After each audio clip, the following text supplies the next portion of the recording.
Bonjour à tous, la canonisation de la première sainte d'Argentine, la prière du pape pour les malades en phase terminale et le forum d'hiver pour les 18-25 ans à Paray-le-Monial, c'est aujourd'hui dans SIC la sélection de l'info catholique. Dimanche, c'est dans la basilique Saint-Pierre qu'a été célébrée la très attendue canonisation de Maria Antonia de Paz y Figueroa, la première sainte argentine. Plus connue sous le nom de Mama Antula, cette laïque consacrée du XVIIIe siècle a parcouru à pied l'Argentine pour annoncer l'Évangile en diffusant les exercices spirituels de saint Ignace de Loyola, fondateur des Jésuites. Elle est pour nous un modèle de ferveur et d'audace apostolique, a déclaré le pape François lors de la messe, insistant sur l'importance de sa proximité avec les pauvres. Plusieurs centaines de pèlerins argentins étaient présents pour rendre hommage à la nouvelle sainte, figure incontournable pour les catholiques du pays. La canonisation a été célébrée en présence du nouveau président argentin. Malgré ses propos insultants et agressifs tenus à l'encontre du pape durant la campagne électorale, Javier Milei a été chaleureusement salué par le Saint-Père à l'issue de la célébration avant d'être reçu au palais apostolique pendant plus d'une heure ce lundi. François a déjà annoncé son projet de se rendre dans le courant de l'année dans son pays natal en Argentine. Et ce week-end, le sanctuaire de Lourdes célébrait les Journées de Lourdes qui ont rassemblé 800 acteurs internationaux des pèlerinages ainsi que des milliers d'autres pèlerins. 3 jours de prière à la grotte, de conférences et de processions autour du thème « De partout, on venait à lui ».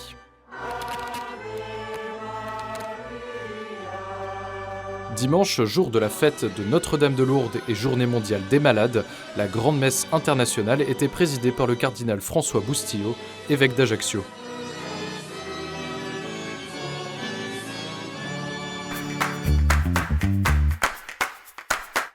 Et dans son intention de prière du mois de février, le pape invite les fidèles à prier et à s'engager pour les malades en phase terminale et leurs familles.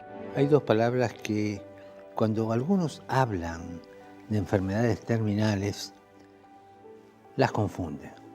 Incurable e incuidable. Y no son lo mismo. François revient sur l'importance d'accompagner jusqu'au bout les malades, un accompagnement médical mais aussi psychologique, humain et spirituel. Oremos para que los enfermos terminales y sus familias reciban siempre los cuidados y el acompañamiento necesarios, tanto desde el punto de vista médico como humano.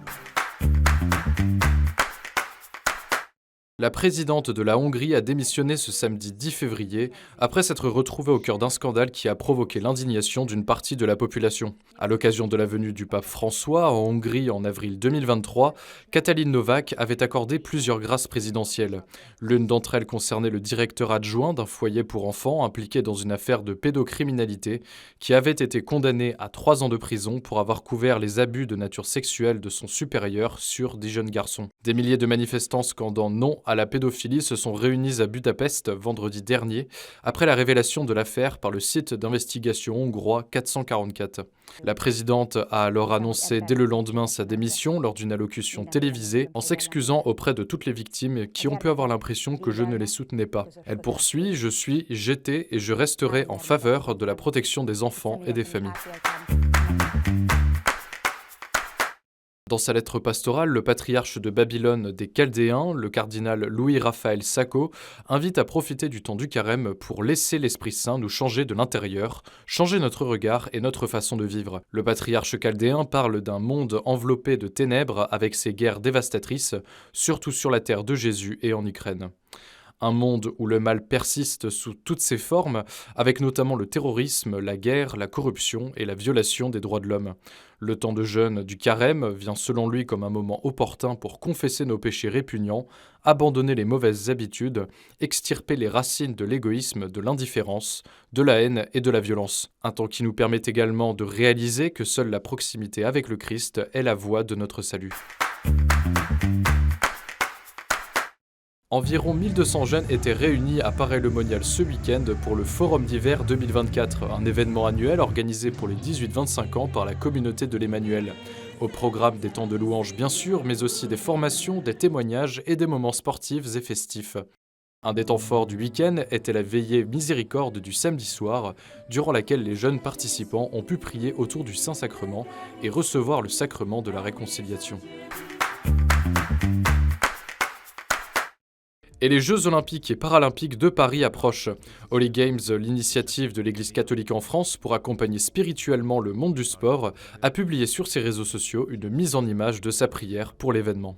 Aide-nous, Seigneur, à toujours viser plus vite, plus haut et plus fort pour accueillir le monde entier rassemblé dans la passion commune du sport et à former une Église rayonnante, fraternelle et consolatrice. Amen.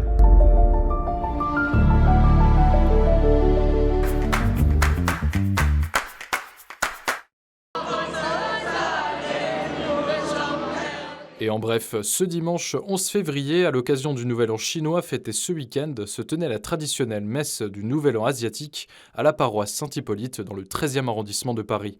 Un arrondissement connu pour être le foyer d'une importante communauté asiatique. Rassemblant des centaines de fidèles, elle était présidée par Monseigneur François Gonon, vicaire général du diocèse de Paris.